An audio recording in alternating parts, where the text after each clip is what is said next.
Today I'll tell the story of the Mata Viejitas, the mysterious serial killer who terrorized Mexico City at the turn of this century.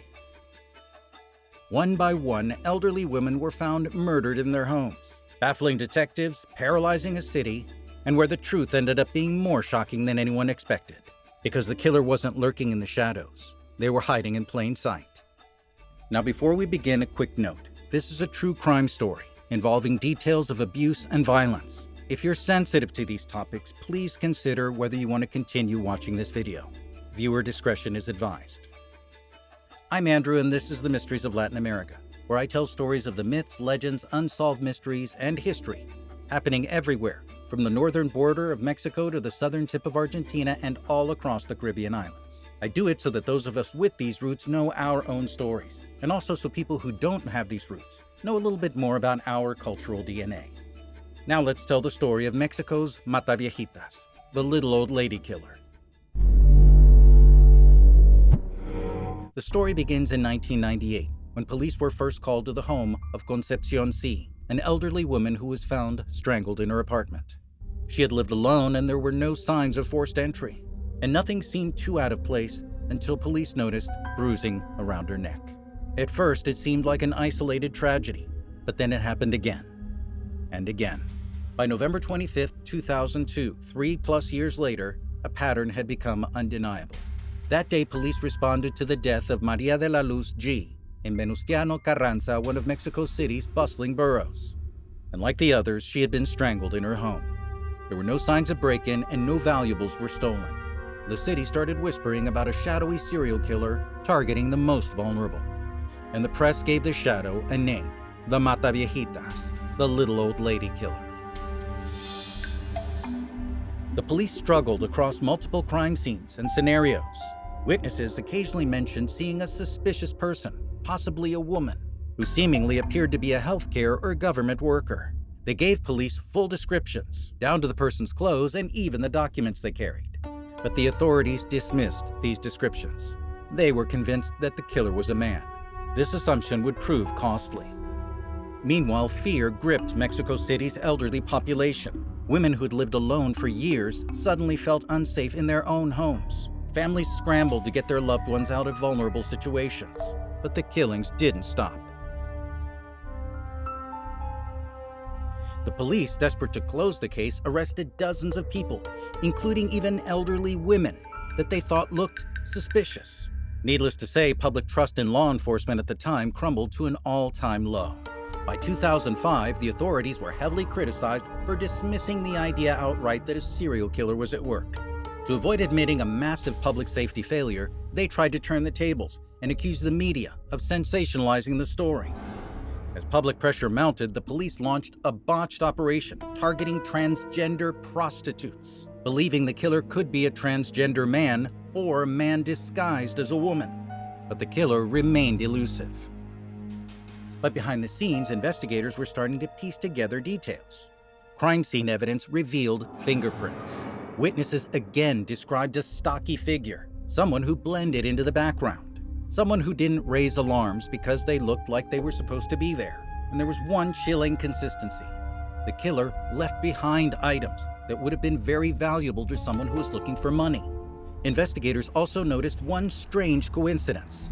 At least 3 of the victims owned a copy of the painting by Paul Cézanne titled Boy in a Red Vest. Before the suspect's arrest, some witnesses would claim that the killer was a man dressed as a woman, wearing red, possibly a nod to the red vest in the painting.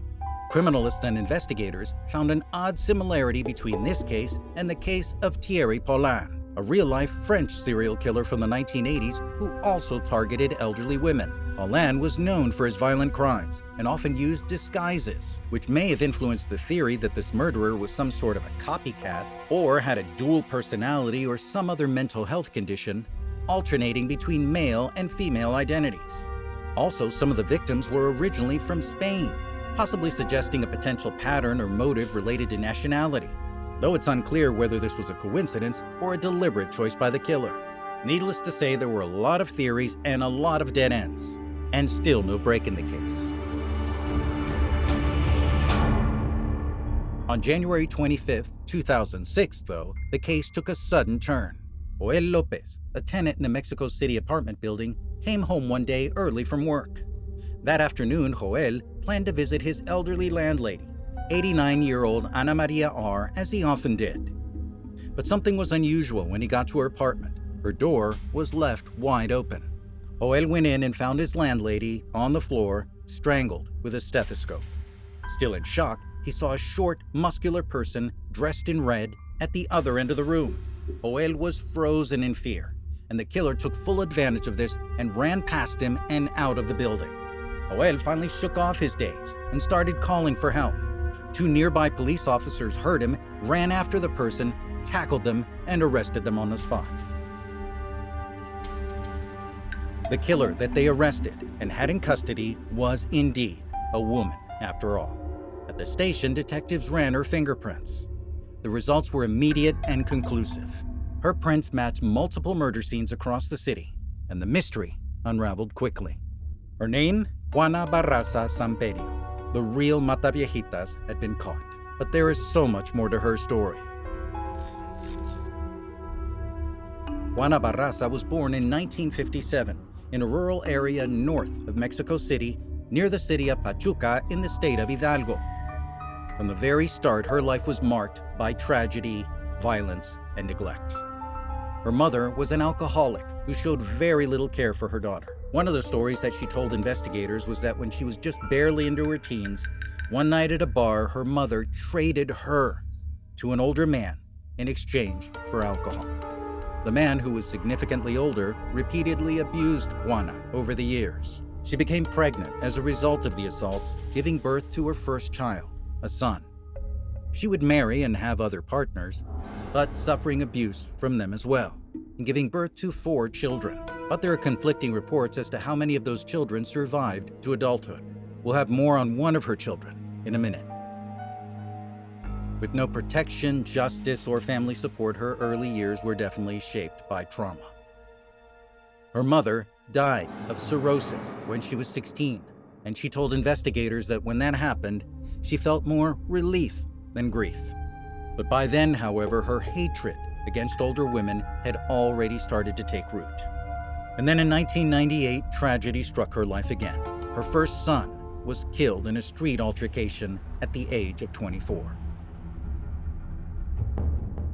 Seeking an escape against her past and grief, Juana turned to the unusual world of Lucha Libre, Mexico's world of professional wrestling. She said she fought as a ruda, a heel, a villain that went by the name La Dama del Silencio, the Lady of Silence.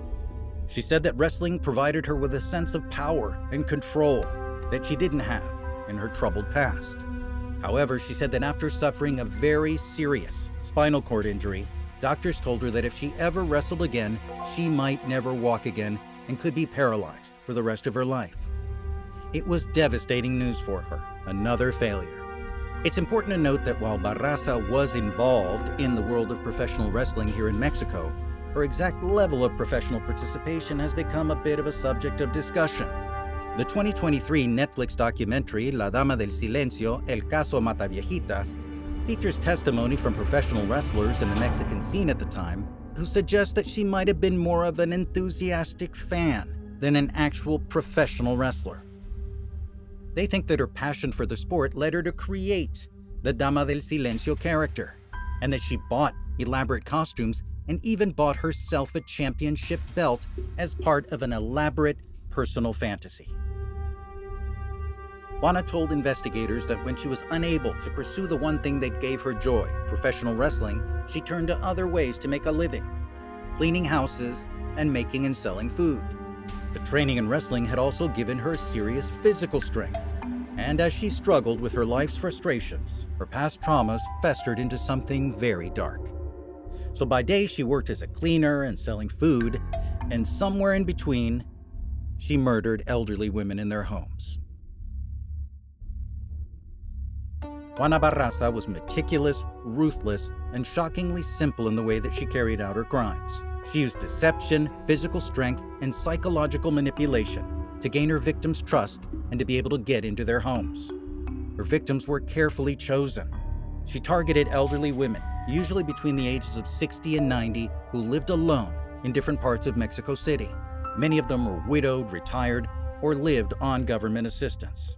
To gain entry into their homes, she posed as a government worker, social worker, and some say even as a nurse, claiming she was there to help with financial aid or medical help. She carried false identification and documents to look legitimate. In some cases, she offered to clean homes or help with chores, coming off as a helpful presence rather than a threat. And the deception worked.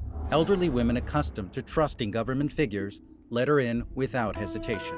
Once inside, Barraza waited for the right moment to strike. Her wrestling training gave her enough physical strength to overpower her victims, but the truth is, most of them couldn't fight back if they wanted to. And then she strangled them using whatever was available. Scarves, telephone cords, lamp cords, anything within reach. And in some cases, she used her bare hands. And in her final murder, she used a stethoscope, which may have fed an urban legend about her, which we'll get to in just a moment. There were never signs of forced entry, and the doors were always locked behind her, leading investigators to initially think that the killer knew her victims. What made Barraza even more perplexing to investigators was that she never took or stole valuables. She may have taken some money from her victims, but the crime scenes were largely left untouched, leading investigators to think that this was not about robbery. This was about control and power. Juana Barraza's arrest sent shockwaves through Mexico City. The feared Mata Viejitas turned out to be a totally unexpected figure, a middle-aged woman in a red coat, handcuffed and surrounded by police. The media erupted, plastering Juana Barraza's face across every screen and publication, dubbing her the wrestling serial killer and La Dama del Silencio. The revelation that a former Lucha Libre figure had now become a serial killer only made it more fascinating and morbidly curious to the public. Her trial was an absolute media spectacle, with a packed courtroom and relentless coverage dissecting her past from her troubled childhood to a wrestling career. Under pressure to close the case, the government relentlessly paraded Barraza in front of cameras as proof that justice had been served. But not everybody celebrated her capture, as some doubted that she was the sole killer. And criticism of the authorities grew even more when it came out that 2 people had been unjustly arrested in the rush to close the case. Juana Barraza Samperio was sentenced to 759 years in prison. Since Mexican law limits life terms to 60 years, she'll likely spend the rest of her life in jail, as she'd be eligible for release in 2068, when she'd be 110 years old. Before we go, it's important to clear up some rumors about the case. Early media reports and many people still here in Mexico believe that Juana Barraza was a nurse or some sort of elderly caregiver. This confusion likely comes from witness descriptions of her official-looking uniforms and documents, and the assumption that only someone in a caregiving role could have access to these victims. In reality, she wasn't a nurse, she wasn't a doctor, she wasn't a government worker, she wasn't a caregiver. She simply pretended to be one, using false documents and credentials to disarm her victims before ending their lives. So what do you think? Was Juana Barraza impossibly driven by her past traumas, or was she something darker entirely? Do you think lives could have been saved if authorities took witness statements more seriously? Let me know in the comments. And if you have a story of your own to share, also let me know in the comments, or send me an email personally at andy@andycancun.com. One more time, that's andy@andycancun.com. I'd love to hear your story. If you're interested in stories that uncover the hidden, fascinating, and sometimes horrifying across all of Latin America, this might be your place. Make sure you push the like button, subscribe, share, and turn on all notifications so you never miss another episode of the Mysteries of Latin America. I'm Andrew Colon, and until we meet again, adios.